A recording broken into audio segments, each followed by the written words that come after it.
Hi friends, welcome to mom's kitchen. ఇప్పుడు ఎంతో tasty and healthy dry fruits laddu ఎలా చేయాలో చూద్దాం.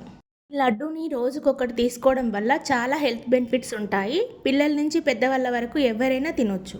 దీనికోసం నేను 100 గ్రామ్స్ ఖర్జూర్ తీసుకున్నాను. దీంట్లోని గింజలన్నీ ఒలుచుకొని మిక్సీ జార్లో వేసుకొని మిక్సీ పట్టుకుందాం. ఇప్పుడు స్టవ్ ఆన్ చేసుకొని ఒక ప్యాన్ పెట్టుకొని అందులో ఒక టేబుల్ స్పూన్ గీ యాడ్ చేసుకొని అరకప్పు బాదం పప్పు వేసుకొని దోరగా వేయించుకోవాలి. కొద్దిగా వేగిన తర్వాత హాఫ్ కప్ జీడిపప్పు కూడా వేసుకొని వేయించుకోవాలి. ఇందులోనే సన్ఫ్లవర్ సీడ్స్, ఫ్లాక్స్ సీడ్స్ కూడా వేసుకొని వేయించుకోవాలి. ఇందులో కొన్ని కిస్మిస్ కూడా వేసుకుంటున్నాను.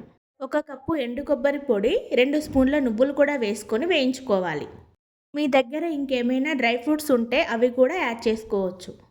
ఇప్పుడు వేయించుకున్న డ్రై ఫ్రూట్స్ అన్నింటినీ ఒక ప్లేట్లో వేసుకొని చల్లార్చుకోవాలి.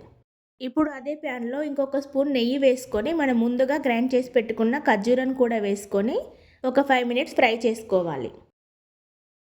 ఇది కొద్దిగా ఫ్రై అయిన తర్వాత ముందుగా వేయించి పెట్టుకున్న డ్రై ఫ్రూట్స్ అన్నింటినీ వేసుకొని కలుపుకోవాలి.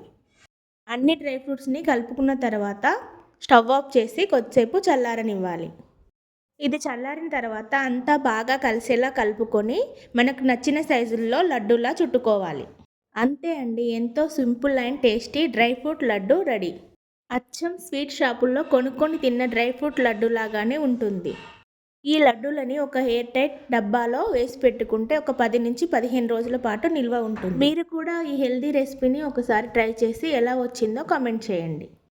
మా వీడియో కనుక మీకు నచ్చినట్లయితే please like, share and support.